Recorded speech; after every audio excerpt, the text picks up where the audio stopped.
There's no such thing as balance. You have to have crazy amounts of Red Bull and Diet Coke and resilience. I actually wanted to start an app for Shidduchim. It's called Kinder for parents with Shidduchim. So it's like Tinder, but for Kinder. Today we have Shany Kaufman, who is the founder and head of ICO, which is a commercial interior design group. Correct. Or firm, company, whatever the right term is. It's all good. And what's crazy about this is something that, from what I've seen, you've been dreaming of for a while, and it didn't just come in a second. Right. And it's a rare spot to be able to see someone who's built so much, and it didn't just come. There were times when it wasn't obvious that it was going to happen the whole time. It was trying this, it was trying that. And I want to hear more about what every step in that process looked like, because right now we're building a podcast studio. Which is amazing. Interior design wise, just perfect. And there's so much we want to do with it. It's build this big chain of studios across the world and build a bunch of huge shows that we can advertise on. And right now we're kind of at the beginning where it's the big dreams. For the beginning, you're doing incredibly well. Thank you. It's the big dreams, but we're not there yet. So hopefully this can shed some light on the right perspective for how to get there. So if you could go a little further into detail on what you're doing now, and then we'll take it all the way back to wherever you think it starts. Sure. So I design like multifamily projects mostly, but I do all kinds of commercial interior design work. I'll take my occasional, very high-end residential ground-up project. I'm very picky about those because residential is a whole different animal. But I think if I were to describe my niche, it's taking the brand and the interiors and infusing them together. That is like where I live, because it's just such a magical thing. I did branding for years and years, for over a decade before I started this. And I love that. I love to see somebody's vision and think about how I can make it look as sharp and amazing as possible and speak it out to the world and get them other people to be extremely interested. So when I was able to take that brand concept and the interior concept and put it together, it's fire. It's fire in every single space, because it's not about like just a pretty rug or a nice couch. It's about, what is this texture speaking about? What is it saying for the brand? How is it supporting the brand? And it's creating like a real, like a visceral experience for anybody that has any kind of contact with the brand. So it's much more than a beautiful space. It's a brand message, and it's like a story every time you walk into any of my spaces. So that's my favorite thing to do. And I happen to be very big in the conversion space right now, which is, we'll take a hotel, like an old Marriott Convention Center that's like dying and sad. And then I put in the cool, funky name and a gorgeous logo and branding, and then design the entire space accordingly packed with amenities. We did a project in Connecticut called Up House, and it is just like a resort. But again, and the units, the fees, the prices are not even that much higher. You become like a cult following. Like, when are we opening up an Up House in South Connecticut? When are we opening up an Up House in New York? Like, you want more and more of it. And most of the spaces I've designed are in multiples. They'll just keep opening chains all over the place, like Uri's Market. I don't know if you're familiar. You designed that? Yeah. It is. It's very unique. It's very New York at the same Bethany time. Frankel likes it, and she has no idea what's in store for her, because Howell, New Jersey is about to have the most gorgeous Uri's to ever hit the world. Yeah. So no, it's insane. I assumed it was just this beautiful building that was there before. No, it was a CVS with, I think, 50 columns that were like 2 foot by 2 foot. And every aisle you see was like literally weaved into the columns. It took a long time to plan, and they have the most incredible product. So we had to make sure that every single aisle had all the details it needed. It was a work of love. I've been with them for 10 years now. We opened in Flatbush, Deal, and Upper East Side, and now Howell. So you work with brands that exist, or you build brands, like you said, Up House? That's a new brand, a new concept, and that happens. But Uri's was the successful place, opened in 1976, like completely and utterly like successful. Everything they touch is successful. They're just those people, you know? And they have an amazing product. Everything they have is fresh and curated, and they have the like most unique kosher items of any space, of any place. Mexican tahina, like who thinks of that? I mean, everything, and even their drink names and everything that they do, they're so on point. They're so on brand, and they're constantly evolving. They don't sit. They're just three brothers. They do everything. So they called me after I did the Nuttery, which was in, I also came up with the name and the brand for the Nuttery. And then they opened also in Brooklyn, in Monroe, in a bunch of places. So they came to me and said, we saw what you did at the Nuttery. It was so cool. Do it for us. So I came up with their logo, and I came up with I call it like their texture logo, which is copper, black and white, Moroccan tiles, distressed black, wood, reclaimed wood. Like that's their texture logo. And that's how you like literally infuse. Like I do paint to Pantone. So Pantone is graphic word, language. Paint is, design language. And it's like every paint color has a Pantone match. We're working in brand and space. That's how it goes. So that's what I'm doing. I'm doing it across so many different types of projects, whether it's retail, commercial, buildings, and multi-residential. Like that's what. And I forgot to mention in the intro that you have 8 kids while doing this, which by itself, that's its own job. Yeah. No, it's a lot of big just job. do that. For a lot of people will get their own TLC show for having 8 kids, K plus 8. Yeah, no, 8 kids. We go from 24 to 1. 24 years old to 1 year old. Oh, wow. Yeah. When you first started off, did you have this in mind? I had no idea that this was happening. Any of it? From the 8 kids and so I had and the business. I would have been good with like 10 kids. Like I'm good with 12 kids. Like I just love kids. I would have more. I wouldn't have more now. I just like really love that. Like family is everything to me. My sibling, one has 13, one has 10. Like I'm good with that. I love that. But no, I didn't expect any of this. I'm just a doer. So I saw any opportunity I see, I just like, I can face paint. Okay, let me post it, maybe make a Facebook page. Okay, I'm getting calls Sunday after Sunday after Sunday, $500 a party. And this is years ago. I'm like, okay, well, the face paint. And then I'm like, oh, I can do bridal gowns. I had a wedding and my gown ripped at the wedding. I'm like, okay, I'm going to open my own bridal store and nobody's gowns are going to rip. And for 3 years, I did that with my mother-in-law. And yeah, so just like anything that came in my way is like, if I could do it and I can make money doing it, I'm doing it. But nothing was speaking to me. It was always just like a million different things. Like anything creative, I did it. Party planning. You did it just because you can, not because you wanted to? I love creative things. I like anything pretty. I like making things pretty. So for me, it's just like any opportunity I got, I was like, I'm going to do it. I'm going to kill it. Let me go do it. I'll learn it. And I always talk about this because it's really everything. It's the care factor. Because if you have even a smidgen of talent and then you have the care factor and you put those things together, you can do anything at all in the world. You have to pull things apart into little details and figure out how to tackle each and every detail. But if you care, you spend the time. You don't get lazy. You think about every part of it and you figure it out.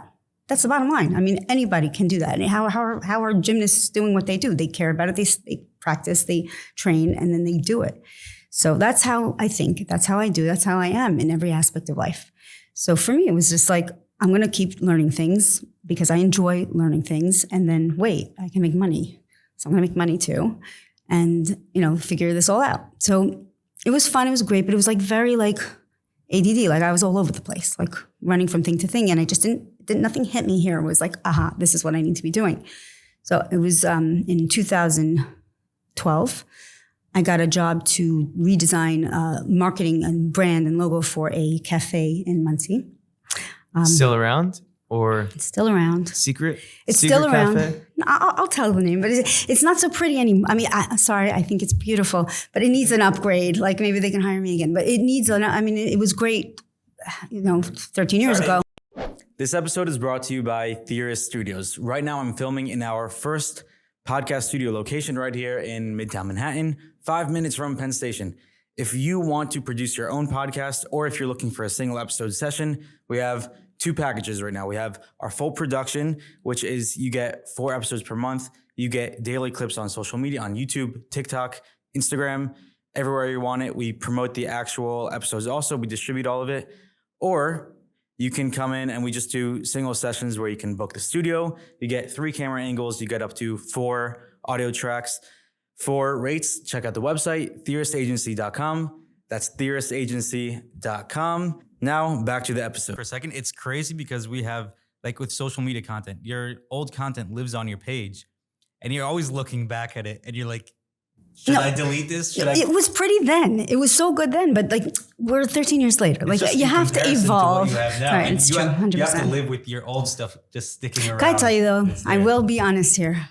I'm not trying to not be humble because humble is very important to me, but when I look at anything I did or do, or I'll even look at a drawing I did, I sketch and I'll look at it like, I did that. That was me. Because like, yeah, when you put care into everything you do, even if it was 100 years ago, like it resonates. You could see the care. Even if I don't love what I'm looking at, it doesn't have to be my motif. It doesn't have to be something I personally love. But if I did it with care, I put the pieces together correctly, I'm not embarrassed of it, even if it's years and years later, you know what I'm saying? But yeah, they need to do a rebrand, not a rebrand. They need to do it like everybody. You have to freshen up. Can you make something that's timeless, that never goes? For sure. I mean, go to Europe. Like every time somebody tells you, you can't do mosaic on a floor, I'm like, go to Europe, go to Italy, go to Rome, just go. Like, it's not true. It's still there. It's been a million years, you know, like it's okay. Like you can, but when you're doing retail, it's usually a little more modern. You want to be with the trends sometimes a little bit. Like homes, I agree with that. Like, and you want to be timeless, but like retail, you got to go with whatever the brand needs. And in this specific case with this cafe, it was a modern, swirly, ice creamy type of situation. So it had to be modern. And now modern then is not modern now. And modern now is old world, actually. But I'm getting too designery on you, so I'll stop. I do walk into these places that I'm like, what? When was this designed? Like usually they're made in the 90s or the 80s and they look like almost cool. Like my shul looks almost very cool, but at the same time, like nobody would make that today. But you can't be too trendy. You have to, like I said, you can't, it has to all come together. If you walk into a space and you know why it's nice, then it wasn't designed properly. You have to walk into a space and not understand why it's good. Why? It's just good. It has to be. Because it's not about the parts. It's about all the parts together. Is there a space that you could kind of, that I would know of that is just beautiful? Yeah, the One Hotel in South Beach. The One Hotel. It's just like, I mean, and even they need a little redesign at this point because when it was started, it was like, it's just everything's just put together so properly. Even if those elements are no longer as in style, it's just you walk in there, there's a smell. It's also so much more than just the look. It's the textures, it's the smell, it's the people working there. What are they wearing? How do they talk? How are they trained to talk? It's everything. The brand is everything. How do you all make your the touch smell? points. They have like all these things they put into the diffusers. And then sometimes they put it into the ventilation system. So it's like really in the wall, like it's there when you walk in. And they have companies now that make sense. You want your house to smell like the One Hotel? You want your house to smell like the W Hotel? Like, they do that. So what should this room smell like, this podcast studio? It's on camera. For me, you're saying? I'm saying for you? like for a guest or someone Fresh. walking in. It's always, so do the one, try it.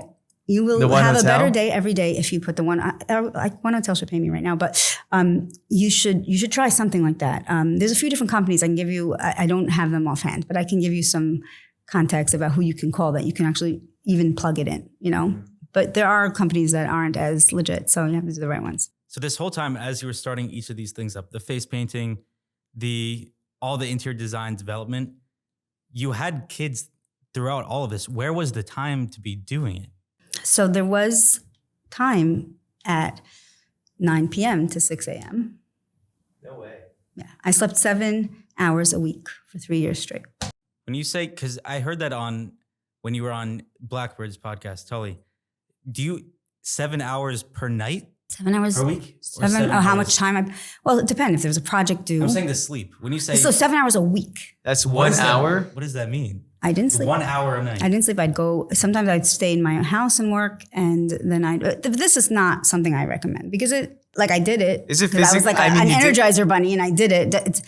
And I think I'm okay now. Like I don't think I damaged my brain cells, but it took a toll on me. Like there's no question. And you have to have crazy amounts of Red Bull and Diet Coke and resilience. And it's not healthy. Not to be rude, but what healthy. did you look like with no sleep? It's nothing a shade and makeup can't fix. That's crazy. No, but I'll be honest, like I don't recommend it. Like do it maybe in the first few months, but also don't attach yourself to something unless you're planning on doing it incredibly well. Because what's the point? So what's the alternative? The Then you're just not doing anything. No, so the alternative is so you're right. It's definitely something like when you have that level of determination and resilience and you'll stop at nothing to make it right, but you have to be there for your kids. You're going to have to do some unconventional things sometimes. But what about you? What about yourself? How can you do so much when you can't even be there for your own self? So for me, I think that I was getting so much enjoyment out of what I was doing and I was so high off of it. Like it made me so excited because I'm a doer. So sitting around getting a massage is the last thing I get. I literally get up in the middle and I leave because I'm like not interested in sitting around for an hour. Like I don't need that. So it's a person's preference. Like, you know, if I get a delicious huge chocolate bar and I sit on my deck, I'm good. Like I don't need that level of self-care necessarily. I take care of myself, but it's at this point it's totally different. The game has changed. It was the first 2 or 3 years that I was crazy into it. Now it's regulated. I have a team. I have crazy processes that I had to come up with to be able to delegate. But in the very beginning, when you're training, like, okay, if you do go and you take courses and you do the college route, I'm not saying that it's the best route, but it could help maybe make it a little bit more sane. But I taught myself everything. Why is that? Why would college help that make it more sane? Just you have to learn certain programs. Like I taught myself SketchUp. In my industry, SketchUp is such a power tool that I don't even think people realize that. Sorry. I don't even think people realize what a power tool it is as a designer because you become so capable of creating things that have actual accuracy and you have complete freedom. So I had to teach myself that program cold. That took time, but you could take a SketchUp course. But I had to teach myself everything like I'm like very OCD. Like I had to like make sure that I knew it perfectly. I think that it's very cool if you want to do that, if you could do that, if you have the energy. But I like to tell the world, take a course, really learn SketchUp. Take a course, really learn Revit. There's things you can learn to help expedite the process. I think I was just very, very very authentic and trying to do it organically and it was growing. It was growing like crazy. So I was just having to keep up with the demand. Like maybe I didn't have to. Maybe I should have just not taken as many projects and taken it a little bit more slowly. But I'm a little extreme at times, but I calmed down because yes, now I have 8 kids. Then I had 4. I want to go back to the kids in the business at the same time. This whole idea of being committed to one thing, it sounds like something where you would have to choose either family or business. And for a lot of people, they have 2 kids. So maybe committing fully to your family doesn't mean spending 10 hours on it. Correct. This is such a good conversation. But how are you committing to both at the same time when this whole thing is focused on one? You're not. It's just, when people say balance, you're literally talking about a minute-to-minute thing. It's a minute-to-minute decision. There's no such thing as balance. Like today, I am going to spend 50% of my, okay, great. But then when I get a call from my son's school that, you know, he has a terrible leg cramp and I got to run, then I'm not committing those 5 hours I said, and I'm going to get up and I'm going to go to my son. So in that moment, do I have the strength to tell the guy who I was supposed to walk into a meeting with that I really, really, and especially for, I'm not going to be a feminist here, but I will say for women to come in and make excuses about having to run because their son is especially in the construction industry, it could come across as like weak. And I had to be strong. I was going on job sites with heels and, you know, talking to all these men and screaming at them that this has to be this way and that has to be that way. And it's like, you have to be strong and you have to come across strong. And to have to say that, I'm leaving this meeting right now. I cannot make this meeting right now. I'm going to go take care of it. It's a minute-to-minute decision that you decide to make. And that's the responsibility of a parent. You want to build this stuff, you should. But when it comes down to it and you have to make decisions, make the right decisions because obviously the kids are the priority. It's like not a question. Do you see people not prioritizing their family and kids? I will be very, very raw and honest and tell you there were times where I think I made the wrong decision. Like I should have, my daughter needed me at a certain thing and, you know, she was homesick at a sleepover and I didn't run because I wanted her to just be strong and get through it. But maybe I was imposing and projecting my level of strength onto her and she just wasn't there at the time, you know, and I should have left what I was doing to go be with her. So there's definitely have been times where I failed at it. You can't just say everything's perfect. It's not. But I think today I'm a whole different mother and I'm much more on top of this is my priority and I have no issue telling a client, sorry, I'm going to take care of something very important. So you have to do it minute to minute. No, I'm just saying it's minute to minute. Would you recommend telling people before? Because I think there's an assumption that if there's a CEO talking to you, the assumption is this is what I'm doing.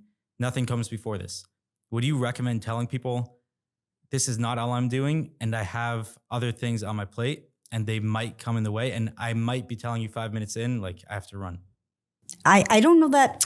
See, I believe that in today's day and age, especially, I wouldn't say it was COVID, but whenever we started working remotely and stuff, like life happened and we all just got over ourselves and realized that not everything is so serious. I think that it's already understood. Like if I have to leave a meeting because my kid needs me, I don't see that I've had much pushback. I really a special kind of person has to be like, no, you know, like it's just, Come on, be human. But I mean, you do have to do your due diligence. Get a good housekeeper, get a good nanny, get, somebody in your family has to be there to fill in. You're not going to be there all the time. That's okay. You don't have to be there every single time. But if, I don't miss a birthday. I never missed a birthday. I actually had a show once where I could have missed a birthday and I left the show. Like I was there for an hour. I should have been there for 2 days. You have to set your priorities. You have to be smart. And then sometimes it's not going to work out perfectly and you have to be human and apologize and show up in that way and not be totally nuts and extreme that you're for sure doing this or you're for sure doing that. You have to be flexible with life. Were there any things that you feel like you might have missed because you're working really hard in your kids' lives or you weren't fully present for it? Okay. There is a... Sorry. No, this one's a big one. There was a Hanukkah extravaganza at my son's school. And it happens to be that I thought it was a different week. And I had a building that called me to come down and look at it in Los Angeles. And I was about to go into the meeting and I get a call from a neighbor and she's like, are you coming? I'm like, coming to what? She's like, to the extravaganza, he's waiting for you. And I'm like, what the? No. I'm like, oh my God, no. So I was on FaceTime. I took a picture of his face and he looked so sad. I sent my sister over there to be with him. And I kept that picture as my screensaver on my phone for 3 years to remind me to never ever do that again. With all of these, because you started up each one from scratch, basically. So how are you're taking it from one moment, okay, I'll do face painting, or okay, I'll do wedding dresses. What happens after that? Because now you have this big idea and especially before all this, you weren't necessarily a finance person. You weren't necessarily a manager. And you need all those things to be able to grow any of those. So what do you actually do to start it? Because even, let's say the person is saying, okay, at 9 p.m. after my whole life winds down and I'm supposed to be sleeping, now I'm going to do the thing. I'm going to work on my business. But how do you figure out what you're actually doing now? So I was starting to talk about it before because being the nomad in the creative world was not a great thing. Like it was cool to try all these things, but it wasn't satisfying. It felt like I was a nomad. I was running around like, okay, today I'm going to show, because I was doing branding this entire time. So it's not like I needed to do all these other things, but it's just I didn't find the niche that made me happy. Like it just wasn't satisfying for me. So when I was talking about this cafe, what I meant to, just to go on, basically I was asked to do the logo, the name, the logo, the marketing, the menus, all the names of the drinks and all that stuff. And I came in to the owners and I had a whole meeting. And then I'm like, you know what? I'm very big into a consistent flow. Show me the interior design plan so I can make sure that everything I'm doing matches up. But it's got to be the same. And I want to get inspired by it. But I was not inspired by it. It was terrible. It was so terrible. Like I'm not just like this, put me in a trailer with wheatgrass kind of person. Like I'm not a high maintenance person. It was terrible. So I told them, I'm like, I don't think this is a job for me. I can't be inspired by the interiors. It's set in stone. You already dealt with it. Like I'm not going to be able to make this work. So they said, then you design it. And I'm like, not an interior designer. Did they mean then you design it? Like, or were they saying like, no?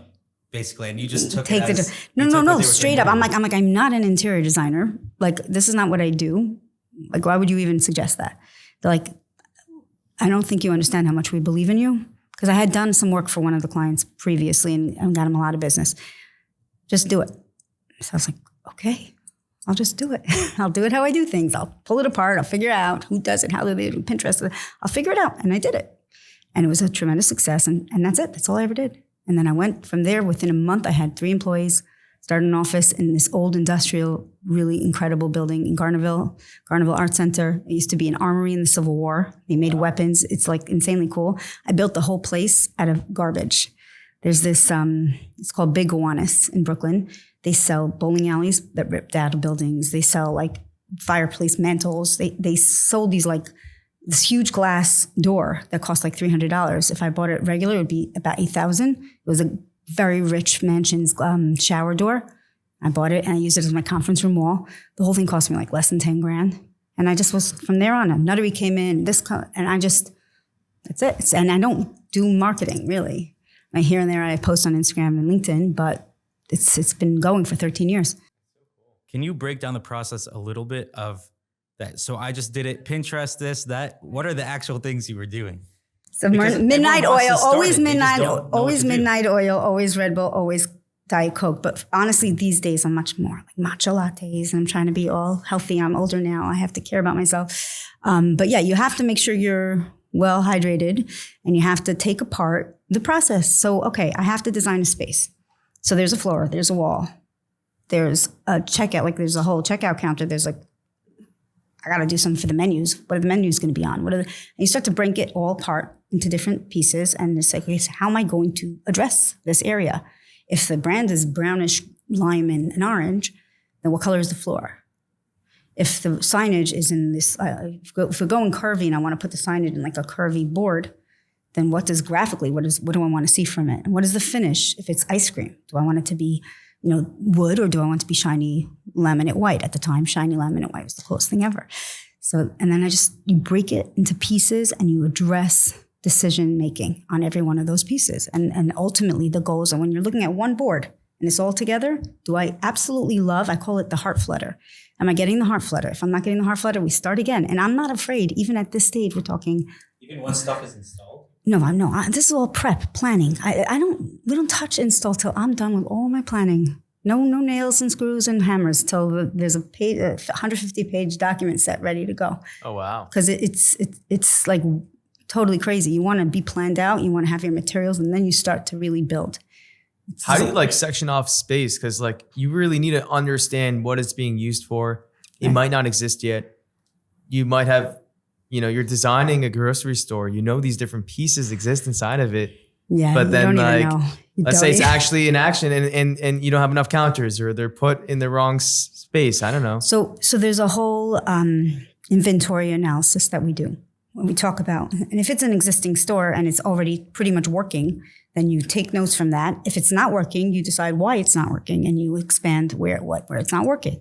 So you really have to sit and talk through it with your clients, analyze it. It's a lot of back and forth, but once you determine, now that's if it's existing. If it's not existing, you're coming up with something completely new. And usually in stores that I start, the second one will have some adjustments, because when it's a new idea, you can't always get it 100% accurately. You can hope and dream, but what if the money and the numbers come in and they're not what you expected, or the planning wasn't 100% perfect? So you have to do your best to determine what the goals are for the project. What happens when that happens? Because it sounds like from that first store, they put a lot of trust into you. Yeah. That's a tough place to be in, when you're like, I'm trusting you. I'm not trusting your work, but I'm trusting you. I have to say, I think that I don't pay enough attention. I'm pretty gutsy. Nothing scares me. I was like, okay, I'm doing it. We're going to do it good. It's going to be great. And I did it. Good. It's still here. It's 13 years later. It's functioning every day and it's doing great. You have to just care and think and play out a bunch of scenarios and really analyze. If I had to, if you want to, the message we want to get across to people is how do you do it? Care allows you to take every decision that you ever make and really analyze it, and not just act irresponsibly and crazy. It allows you to think things through. Thinking things through helps you achieve a goal. And so that is really the key. I can't tell you the blueprint for every detail of how you do every single thing. You have to pull it apart and really think about it and ask yourself a million questions. When you say care about it, to me, it seems like it's an endless path there, because now the way I'm processing that, it's you see the thing, how can I improve it? How can I improve that? How can I improve that? Until there are no more improvements to make, we keep going, keep improving it. But then aren't you just going forever? And how do you get anything done? No, so you have a goal. Let's say we're doing this supermarket right now, right? I'm going to give you a good example of caring and working through the details. It's a process, especially with interior design, it's a much more rigorous process than a lot of other creative fields. Like branding, once you deliver a beautiful, brand and it's digitally gorgeous and you just have to worry about templates and printing, you're good to go. With interior design, you're talking to architects, you're talking to contractors, clients. There's so much that happens. So we're doing the supermarket. We already designed it, 3D model, everything. If you want to use it as B-roll, I'll send it. It's just incredible, okay? Then the architect came in and gave a lot of different notes. Now they want to add columns at the ends of my aisles, okay? Everything is already designed to perfection. So now I have to think, okay, you're just going to throw a bunch of columns all over the store, and I think it's all going to look really terrible. So let's do this. You have an aisle, right? The column is smack in the middle of the end panel. If I'm walking past this end panel, I see a big, ugly column and then just a straight wall. I'm like, put the column at the end of the end, like at this corner here, and then I'll make a fake column on this side. And then we'll do shelves in the middle. It'll be like a little niche. And that's how you care, because you're like, I'm not going to like how that looks. So what am I going to do? But I must have the column. So what am I going to do instead? And so that really is how I apply that logic to literally everything I do. So it's not perfectionism. It's saying there's a problem here and it can't stay this way and I need to fix it. And that's pretty much design is solving a million problems, almost always. And just being able to notice the problem and not ignoring it because you're scared of how long it'll take Well, to solve. the It's very problems are very artistic obvious also. to you because you get like architects, you need a column, you need they're pretty much thrown in your face. Or you can notice them, you preempt them, you see that they're happening. It's a very artistic approach. Everything, like I remember in class, like you'd mess up on your painting and it'd be like, that's not a mistake. It's an opportunity. Exactly. No, honestly, that is how I feel. Almost all the time we get given like so many like rules after something's already done. And I'm just like, again, we're supposed to have the architect lay everything out before we start, but sometimes whatever, that doesn't happen. So they'll come in after the fact, before building, just planning. And it's, you can definitely have things you have to work around, but that's for me, that's what makes it fun.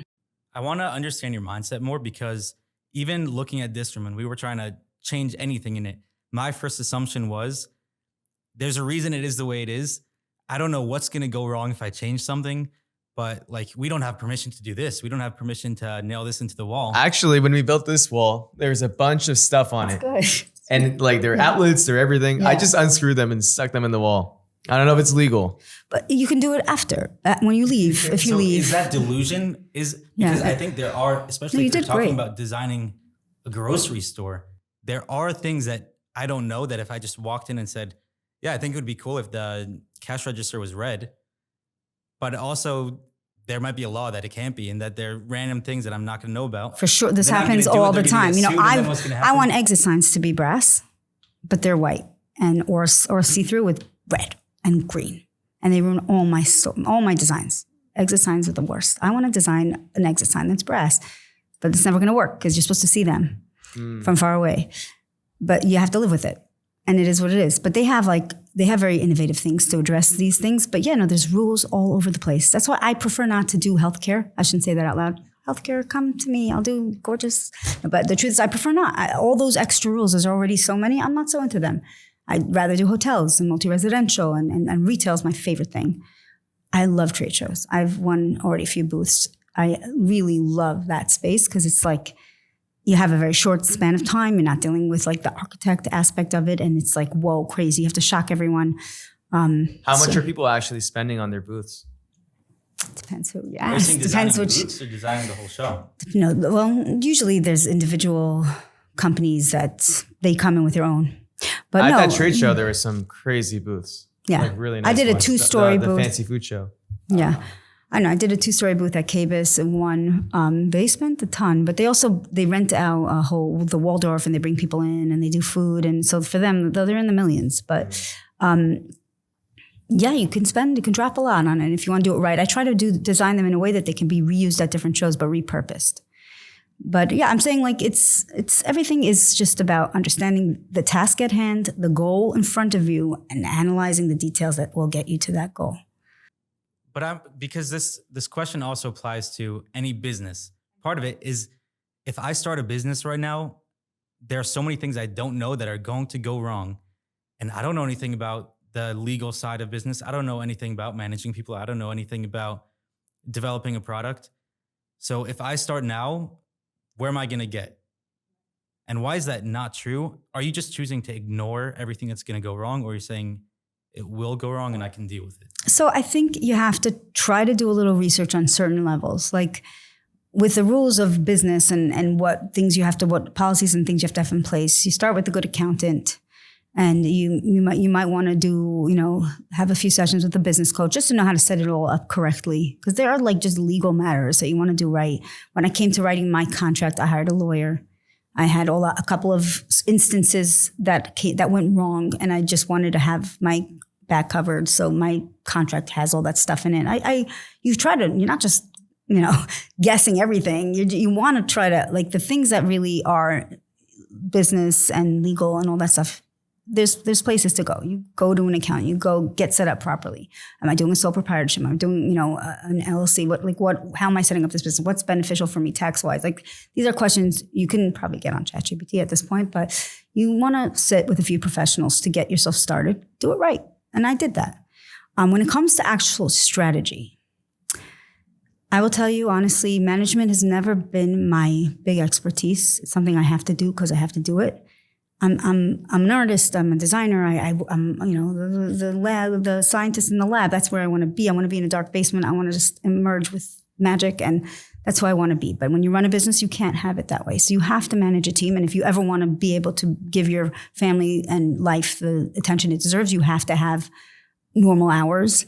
So you have to have a team that can support you. So you have to create processes that make it less, especially in the creative industry, that make it less of a taboo and make it more tangible. Mm. So making those processes, I'm happy to share some of them with you or like send you stuff. I think it's very detailed and boring if I discuss it right now, but I found issues. Like I was speccing out full projects without knowing a detailed materials budget. It would take me a few weeks. And then they'd come back, oh, we're nowhere near that budget. We don't want that.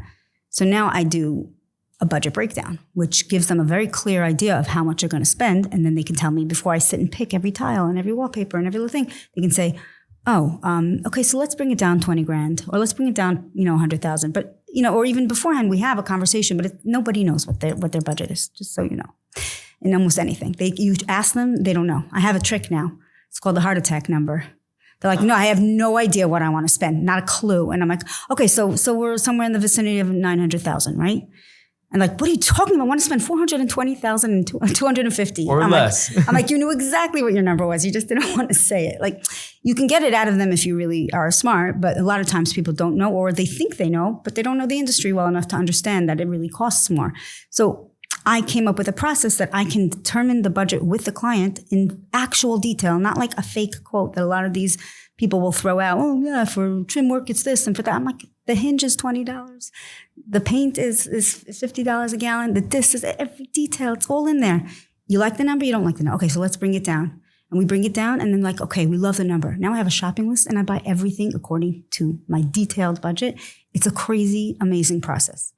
It's fabulous. So that's how I'm able to manage my team, because otherwise they're sitting there for 3 months on end, finding things that are going to get totally like vetoed. So you have to make a process to battle each problem. It's better to do it proactively and make process, but you won't know proactively until you're in it. That's the real truth. People go to college, they come out with degrees, and they're supposed to know everything that there is to know. And they come in and they're here for 1 week, in my office for 1 week, and they're like, I didn't know this is what interior design, what? Like what? Because they don't preempt the things that happen. I'm living it. I taught it to myself. I understand them. I'm in the grit. Like I know the problems. They're there every day. I can battle them. I can figure out. So in my opinion, the processes that I've come up with work in the real world. And now that I have them, my team follows them. You mentioned ChatGPT, and actually this set was designed by ChatGPT. It's great. Or one of those things that you take a picture. We took a picture of a corner of the room, uploaded it, and it said, maybe this. And like, it's great. We come up with these large pillars that I don't know make any sense in real life. No, but I've seen other people using it. They take a room and they take a picture. How can I design this for two people? Two people in this bedroom. Yeah. And it does make. And then it gave you the links to buy everything too? I'm not sure. I don't know that much. But what am I missing? What are other people missing when they're using a tool like that?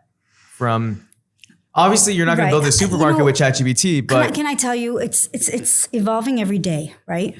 So like, I can't say that, it's garbage. In 2 weeks from now, it could be a million times better than it was yesterday. Like, I don't know. I've never lived in this time where all of a sudden there's robots and there's fake avatars. And like, I actually wanted to start an app for Shidduch, and I wrote it to ChatGPT and like, want me to build it for you? I'm like, it's crazy. So like, and I'm like, it's a really good app. And they wrote me a template for a Shidduch resume that is the most amazing shidduch resume I've ever seen. Like, I'm like, I can't compete with you, chat. What's on it? What's on the Shidduch resume? Where'd they go to school? No, the chat GPT, where'd they go to school? No. My kids? Shidduch resume. No, it asks It crazy made details. Shidduch resumes for your kids. It made me, no, because in my app. I thought it was like plugging my app ChatGPT is like here. ChatGPT is a person. No, I have and the it's Shidduch- I have- ChatGPT's Shidduch resume. No, it's their template shidduch resume that I fed to them. But what it does is like you walk away from that template and you understand the person versus I went to this shul and I went to that, like 3 reference numbers. Like I'm like, how am I supposed to know this guy? How am I supposed to know? You should make AI avatars and then they just go on an AI date before they even go on the date. I like that. I love that. That's fabulous. No, mine was called, should I tell you? It's called Kinder for parents with shidduchim. So it's like Tinder, but for Kinder. Oh.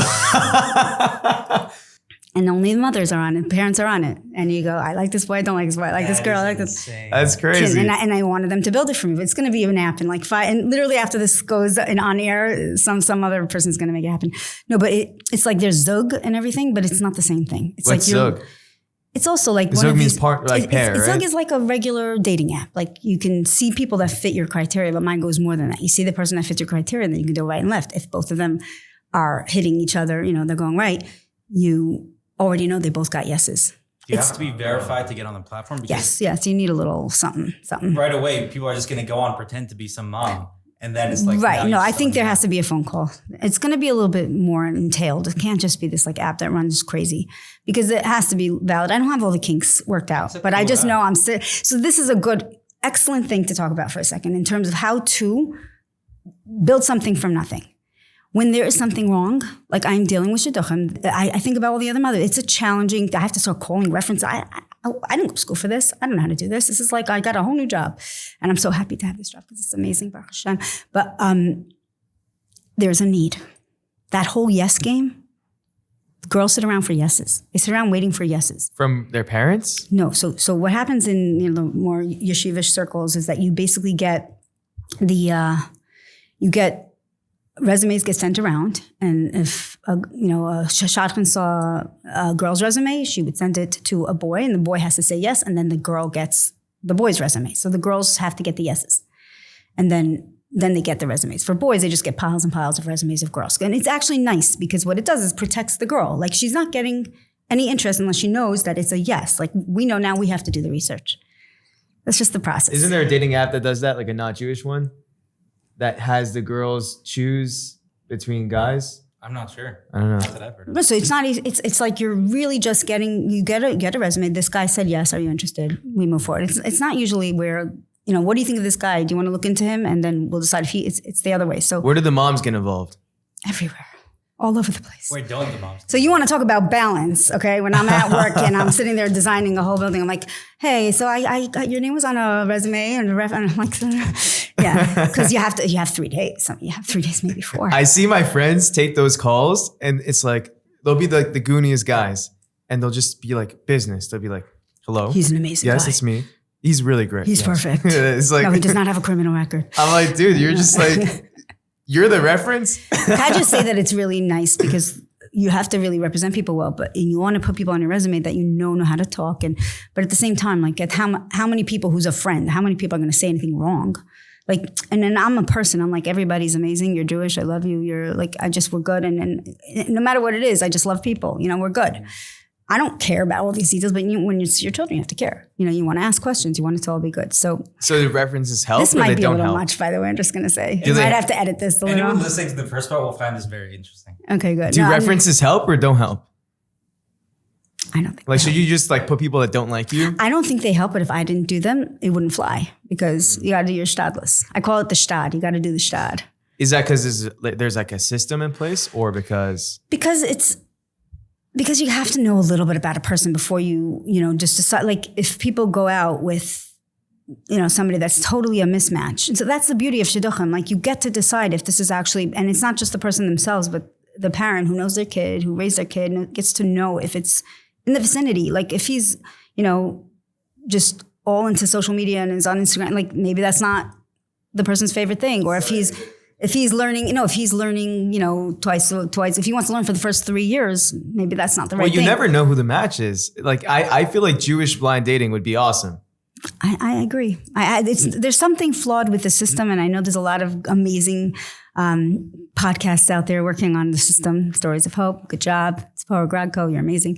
It has to be addressed. Something's flawed, but there is something beautiful about it because it takes a lot of the emotion of having to tell somebody no and stuff off the responsibility of somebody who of the actual person dating. What about some people would say they gotta say no face to face? Like that's normal to say no. It is. I think after a certain amount of dates, that makes sense. But why for a if first it's just date, a second who or first cares? date? It's not who cares. It's like it becomes a little bit more mechanical, and that is in a situation where it could become so sensitive and tiring.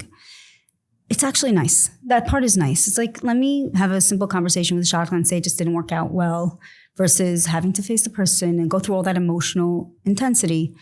If it really wasn't, and it's okay. And both sides understand, we're just two random people meeting together. It's very possible this will work or won't work. It's pretty, yeah. So the idea is that it's not a perfect system. And I'm sitting here, I'm a fixer man. So how are we going to fix the system? And I thought how does the Kinder thing fix the system? Because I'm still not understanding where the moms fit in. It has kinks. Okay, so in my circles or whatever, I hate words like that, but the mother is in the community. The mother is very involved in how this all goes because I'm vetting everybody for her or for him. So they don't have to, if it's not right for them, why take that emotional drain from either one of them? Let's make sure that it's somewhat right. And usually we're talking not about personality and not about like the internal stuff. It's more about just on paper, does this make sense? And then if it does, let's see how their rapport works in person. And this is for a mother for their daughter or for their son also? Both. And I said, I'm doing it for both. So the Kinder thing is cool because I like the name. I already made the I has. There's actually a headquarters already. Yeah, there's a beautiful office. So I'm right next door. There's an I and the logo I made because the second I have an idea for a business, it's a logo. So I make one a second later because I do logos. The I is a diamond. Oh, wow. It's super cute. Anyway, what is the thing? The yes game is the hard stuff because if a girl's sitting around for a yes, that's annoying. A boy could have a stack of girls this high and make his decisions. So why it should just be at the same time. The yeses should come at exactly the same time. So I'm thinking, where can you get yeses at the same time? Like Tinder? Not that I know anything about that app, chas v'shalom, but Kinder. And then right away, they already know the criteria is 100% accurate because they put it into their thingy. And they know that they're not getting any faces, they're not getting resumes unless it's going to be an accurate match. So yeah. This is just my brain. There's not enough about this. But this is what I'm saying, that same mindset. Yeah. To me, if I was starting that app, I would just be like, the amount of people who do not want this to exist, I will put in so much effort just for all of these forces to say, no, don't do that in a year. So how are you actually spending time on it? So I am not spending time on this. Not. I wanted to. I put it into ChatGPT. That's what I was talking about. I put it into ChatGPT because I don't want to spend time on ChatGPT to do it. And I definitely got a huge breakdown of how to get it going. But I'm not doing that because I'm trying to be sane and say I already have an interior design business and 8 kids. I don't need to do this. But I'll put the thought out there in the world now. Now it's going to go everywhere. Don't do it. I'm also imagining with our studio, people can book it on something called Peerspace, which is this online platform. It lists all the different studios. And there you can message to different people that are like Airbnb, kind of. Okay, right. That's so cool. A lot of the problem seems to be communication, where everyone's using phone calls for some reason. When we have DMs and texts that can take, text this person, text that person, group chat, and it's all done in 5 minutes instead it takes a week. Yeah, that's annoying. So if you could have this profile, you get to chat with them after you selected that profile. And then it's just waiting for the yes. You could open your inbox. It's well, it's very detailed because most people in the community that would even use this app will not say yes without doing reference calls.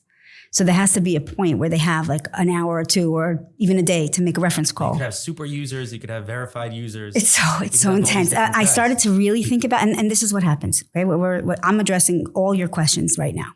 Okay, because you keep asking the same question in different ways, and I know I'm not answering it properly. So I'm going to tell you right now. The second you start to delve into the details of what really is happening here with this idea, let's say, this is just one example. Okay. It's a crazy idea. I already have a logo. Kinder, you can't lose. It's an incredible idea. It's all good. Everything's coming together. It's amazing. What are the kinks? Why won't it work? How will I make this app? How will I get the money to make this app? How's it going to happen? I'm going to have a bunch of shadchanim ready to make phone calls all day to vet people. I'm paying 100 salaries. Like, how am I? You start to break down what this actually entails, because it's a very cute idea. And then I'm here, and Kinder is nothing. Kinder is just a conversation on this podcast right now, and like a file in my computer. So it's not going to get further unless I decide to focus on it. And yes, I have to balance and not focus on a million things. So this is not my priority right now, but it is a true problem, and this could help answer them if I could figure it out. But you care about it, but not enough. I care about it, but not enough to put this. So then I'll go into a slight personal for just a bit. When it came down to this business, because I was doing all these little side jobs and they were cool, but they weren't going to pay the bills. You know, they'll do like, I'll get some extra things out of it, but it wasn't enough. So I got divorced in 2018, and I knew that was, you know, on the horizon.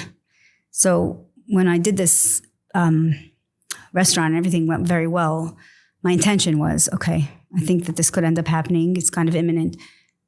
I need to set myself up. I'm taking care of 4 kids. I need to be able to support my family. Like, it's on me right now. And that was not just the care factor. That was care and get it done. You have to have the care and the absolute focus that this is getting done. You can care about a lot of things, but you have to have the resilience, the determination to see it through. If I cared about Kinder enough, which I do, it would get done.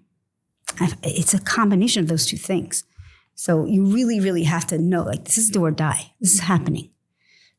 And that's the answer, really. Like, and then if you have those two things together, I can't tell you exactly how to do it, but I could tell you that you will break it up by every single element and get it done.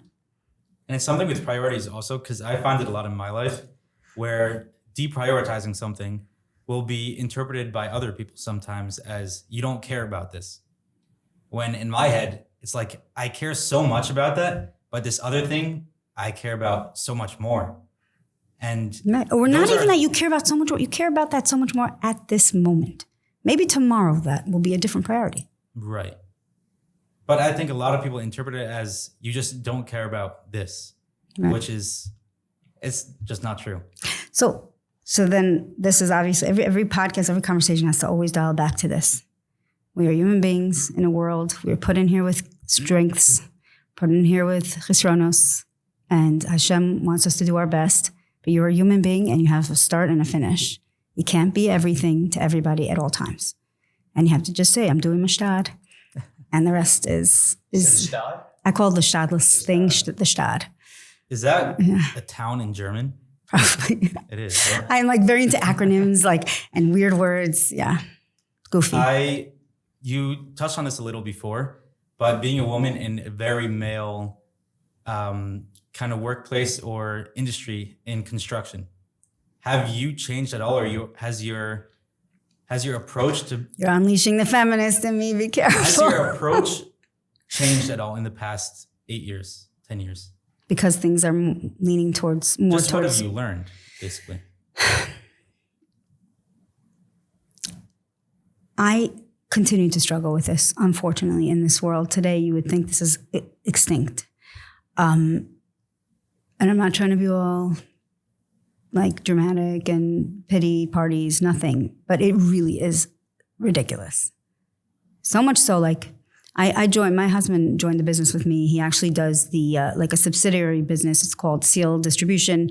Shoshana Esther and Arya Leib, he does the procurement side of the business. So basically we design spaces and then he purchases everything. We have crazy buying power with like literally we go directly to manufacture for tiles, wallpaper, plumbing, like a million things. So he does that. And he also deals with like the contracts because there was so much to the business that was just overwhelming. And I hate talking about contracts and money. And like, that's the last thing I want to be dealing with. He was like, I'll take over all that. I was like, thank you. So he took over that stuff for me. And like, clients will negotiate with him sometimes. And then if they're not happy with his negotiation, they'll come to me because they think I'm going to be a pushover. Like it really is it still happens. And I'm just like, you have no idea who you mess with because if you think I'm a pushover, I'm a bigger shark than anybody. But like, it's just, you have to be so polite and kind and sweet and feminine and nice, but you have to be like, We're doing it the way we said. The contract says this. We're going to stick to the plan.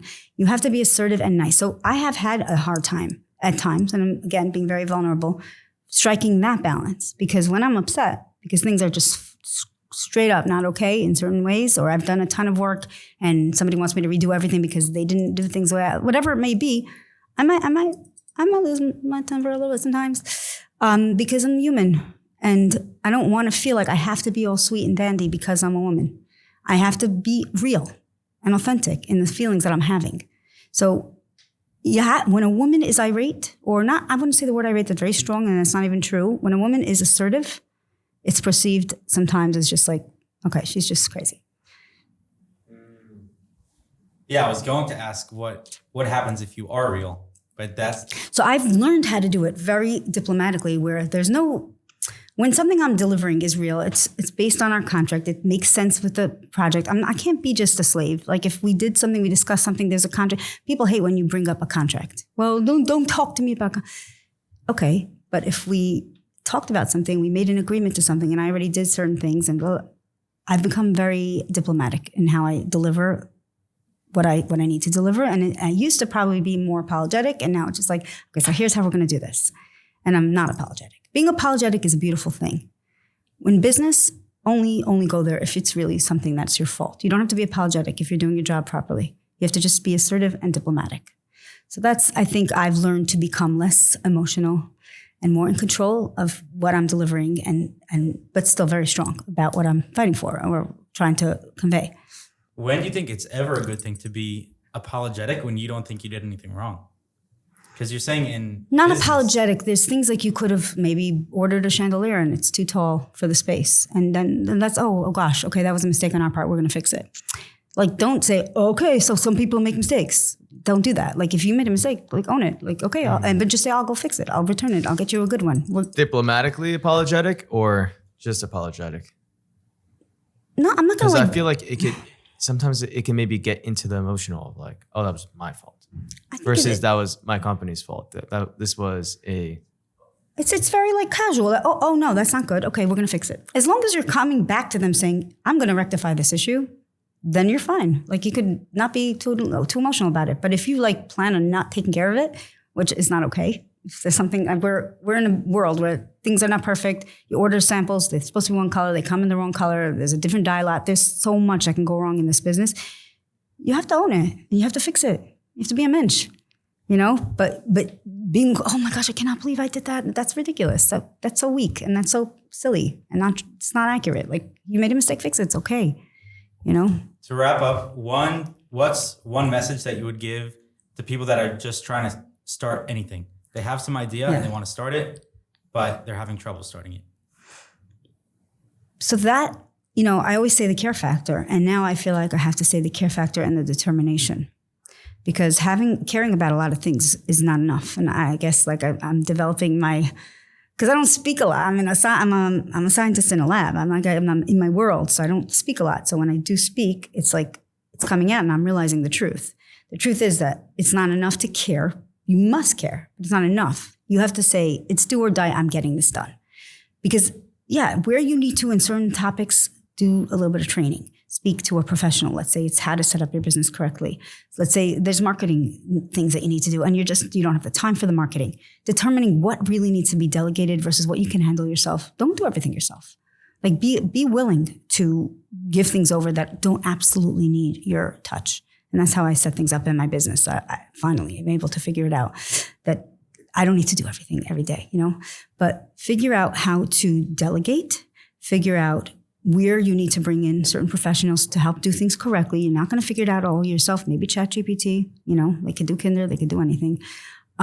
Someone do it. Someone's going to do it. I know it. I know. You don't have my logo though. So if you end up doing it, Kinder for parents of children in Shidduch. That's it. So this podcast was about introducing Kinder. I had no intention of talking about it. I never talk about Brand activation. It was not a plug. I don't even know where it came from. But just the care, the determination. And knowing how to delegate is important. But I personally feel like that's still a very big struggle for me.